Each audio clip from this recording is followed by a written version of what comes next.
Morning, everyone. Welcome to Morning Kappa. So looking at Hang Seng, the correction still in play right now. The Hong Kong market is drifting lower low so far, as we mentioned since last week ago, right? The overall Hong Kong market sentiment at this juncture stay on the risk on, now a risk off. Despite that, there's a few counters that worth to take a look. Firstly, the 981 SMIC, right? Zhongxin Guoji shares has been consolidating sideways. Meanwhile, we have the CATL Ningde Shidai, which according to the news, they are going to restart one of their battery mining soon. Although the news is not confirmed, but the share price have reacted positively. It went up by 4% yesterday, right? And looking at the China A50 shares, the index is continued to move sideways, showing that the big cap stocks remain strong, despite that the Hong Kong market having corrections. So you can see that right now, China and Hong Kong, they are trading in two different directions. The Chinese market is holding up very well. Meanwhile, the foreign funds are actually selling on the Hong Kong shares.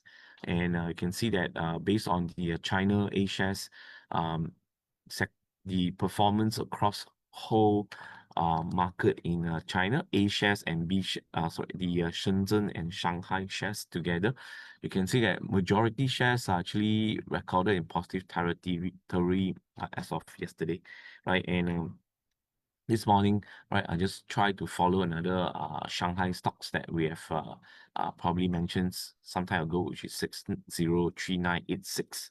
You can see that the shares have break above this 640 renminbi, heading towards 720 and followed by 760. Downside support is 600 renminbi.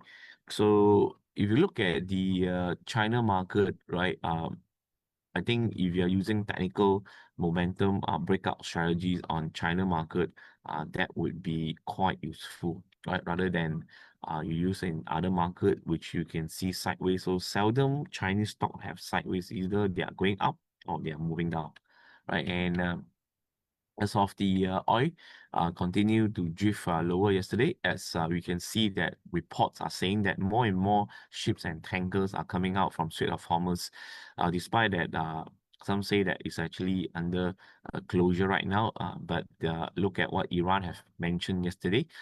Significant progress have made in the first round of peace talk, and that have give more downside pressure on the crude oil.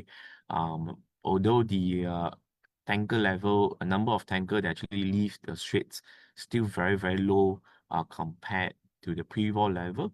But if you compare with the total closure, right, tanker are start moving out. And one piece of news that actually have sent the oil price lower is US even consider to allow the Iran oil to be moved out to be exported, as we know that the economy of Iran depends solely on the oil, and they have no way to export their oil, which means their economy is in a very bad shape.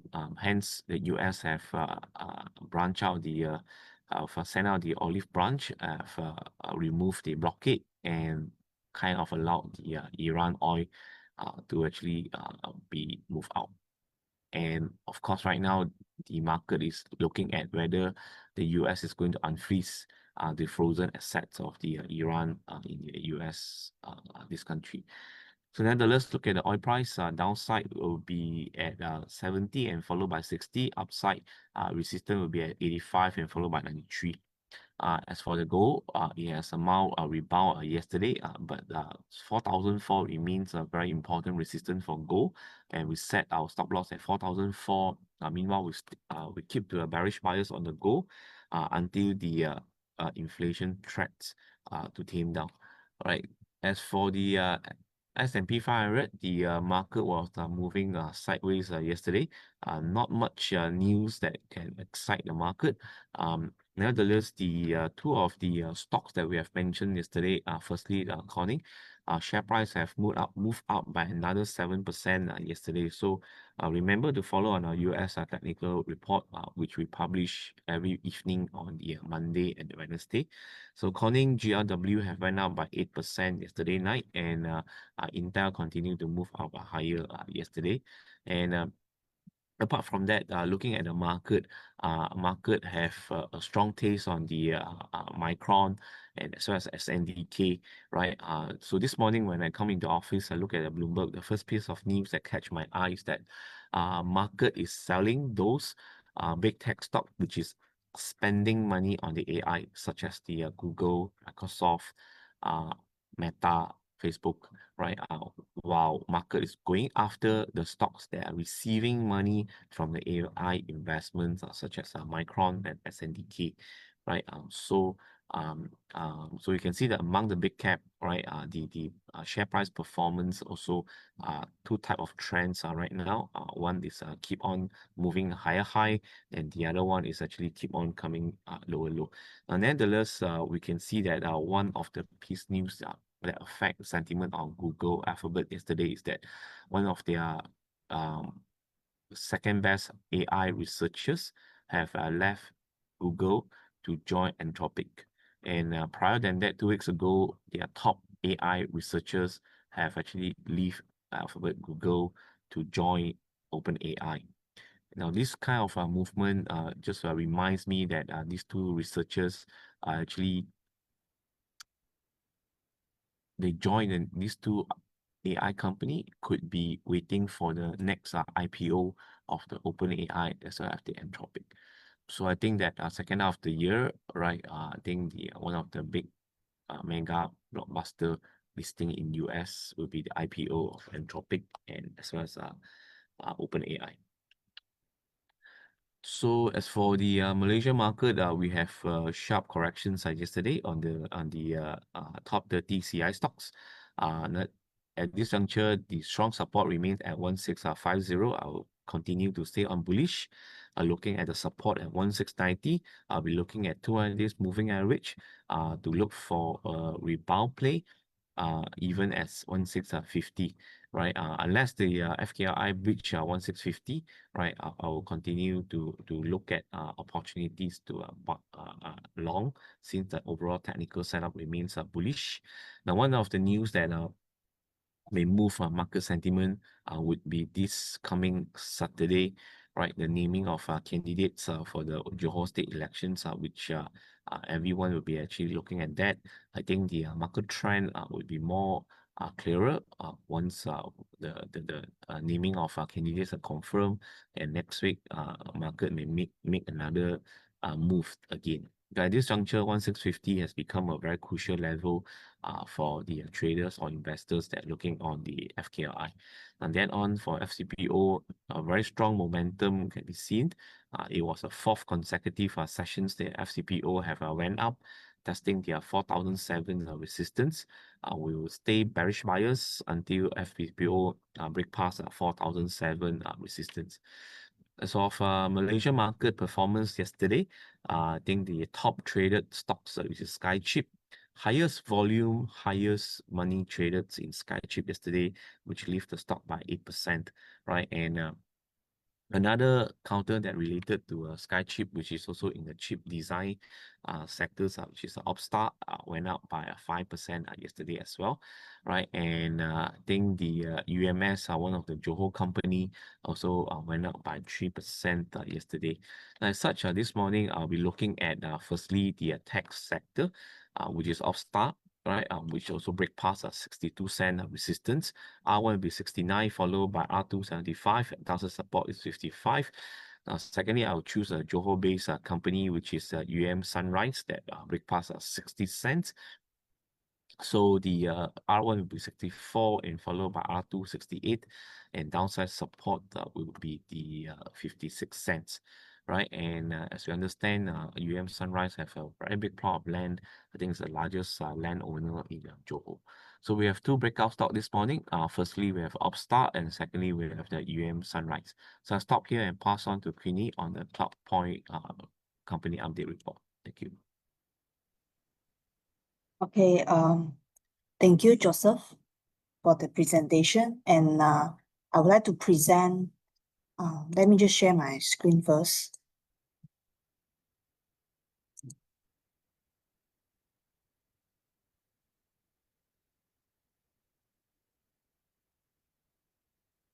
Okay, so we have issued a company update report on Cloudpoint technology after attending the analyst briefing recently. Okay, so as you all know that they have a loss, their unique central have registered a loss of 500K in first Q26. From the analyst briefing, management reiterate that Unique Central remains committed to achieving its FY26 profit guarantee of 5.2 million. The weak quarter was attributed mainly to project delivery timing and fewer working days. As we know, first Q have a lot of festivals, so rather than weaker underlying demand. So while FY26 is expected to be a consolidation year for Unique Central after last year high base earnings, management remains optimistic over the medium term, supported by healthy demand for structured cabling, installation works, and liquid cooling system for hyperscale data center customers. So right now, the management of Unique Central is in talk with some potential project wins with a combined value exceeding 20 million ringgit. So together with ongoing contract replenishment, that should improve earnings visibility beyond this year. Okay. So in first Q, it's despite the disappointment in both Unique Central as well as networking services, we see that cybersecurity business is actually quite strong. Its revenue has increased more than 200% year-on-year. So the strong momentum in cybersecurity business will continue until the end of this year. Okay, but one thing to note that this can only partly cover up the lower earnings or revenue in both Unique Central and networking, because cybersecurity segment carries the lowest margin among the all segments. Okay, management expects strong demand of cybersecurity business to continue, supported by Bank Negara Malaysia's revised risk management in technology, okay, RMIT framework. So the updated framework introduced stricter compliance requirements across 6 mandatory pillars, including cyber resilience, fraud prevention, secure by design, third-party risk management, service resilience, and board governance ahead of the September 2027 implementation deadline. Management expects banks to accelerate cybersecurity investment from second half this year onwards. Meanwhile, the group continues to pursue several sizable opportunities, including anti-money laundering, network operating center NOC, tech refresh, and cybersecurity projects for a few FSI customers. So as for order book and tender book, we know that as at end March 2026, Cloudpoint order book stood at 100 million, of which 75% is expected to be recognized for the remaining 3 quarters of FY26. 75% is, so out of this order book, 40% come from IT services, which is they are recurring.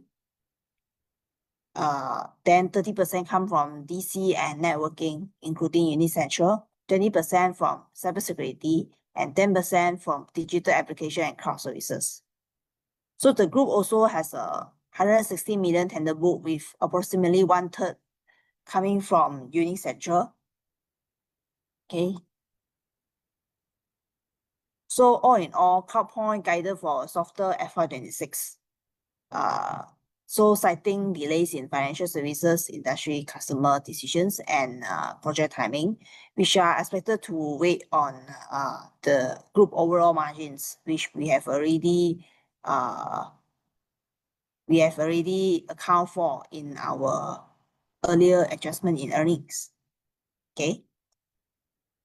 So still management remains confident that long-term growth stays intact, underpinned by rising cybersecurity demand, a healthy project pipeline, and contribution from recent acquisitions, which including the CX1, the call center specialist, which is expected to start contributing to their earnings from June onwards. So we keep our earnings forecast, TP and core. Okay, that's all. I'll pass on to the next speaker. Thank you.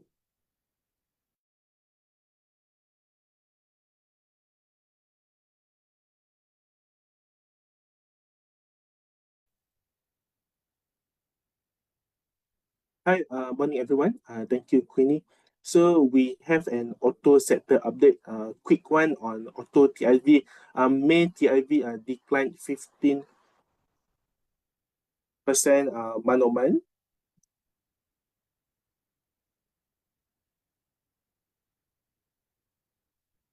Yep. So sorry. So May TIV declined 15% month-on-month and 12% year-on-year. And this brought the year-to-date TIV to -1% year-on-year. Really, the month-on-month decline is largely expected, given the fact that May has a shorter working days and following April's high base effect, which we saw due to clearance of backlogs in April. So the national marks, Produa and Proton, both saw a 20% decline month-on-month and 12% for Proton, while for non-national marks like your Honda and Mazda also saw a decline of 8% month-on-month and 20% month-on-month. However, for Toyota, it surprisingly recorded a 9% uptick month-on-month in sales volume, and this is likely driven by the recent launch on the Yaris Cross, which is launched at below 100,000. So it's quite an attractive car at an attractive price. Me personally, I went to the KL IMS event last week to see the Yaris Cross. It's very suitable for those who have a small family. Yeah. So moving on to the EV front, Proton has always remained the top selling brand in the month of May. Proton itself recorded almost 1,800 units in the month of May, followed by BYD at 925. Produa, meanwhile, registered only less than 100 units in the month of May, slightly improving versus 52 units in the month of April. However, moving forward, we are expecting somewhat a more material pickup, and this is coming from the recent adjustment that the company has announced, showing that Produa has now cut its price by about 10,000 ringgit for its QVE model, as well as introducing an option to outright purchase their QVE. And this is at about 93,000 ringgit. So, but the company also it does include a special rebates of 6,500 up until September this year. So if you were to buy a QVE now, then you will get about 93,000 minus 6,005, which is about 87,000. So overall, we expect second half to pick up, and this is mainly on the seasonality factors, underpinned by new model launches that include the EMA 7 premium EV, BYD Atto 3, and Mazda CX-5. Yeah, so when I took a look at the Mazda CX-5, the new one, they mentioned that it will cost about 170 to 180. The infotainment is bigger, the legroom is bigger, but whether it's enough to boost the demand for Mazda and subsequently the overall demand for B Auto, there is we have to wait and see, because now the competition in the non-national markets is even intense now with the launches of all these Jeku, Jetour, and also Cherry. So overall, we still maintain a neutral on the stock. We are cautious on the near-term demand weakness as inflation slowly increases. We are cautious on the policy uncertainties now that MITI has announced that all the CBU EVs must have 200,000 ringgit CIF value. And we also note that for the past 4 years, TIV has been at a record-breaking level. So this year we may see a weakening of TIV, and as such, we forecast our TIV assumption of 780,000 units for this year, which is -5% year on year. Our top picks is unchanged at Samdabi. We like Samdabi for its cheap valuation. Now it's trading at -1 SD from its 5-year mean. And also we note that the China recovery is looking more positive, and as well as the outlook for its industrial sector. Yeah, so I'll stop here, and thank you so much everyone, and happy trading, and I'll see you tomorrow. Bye bye.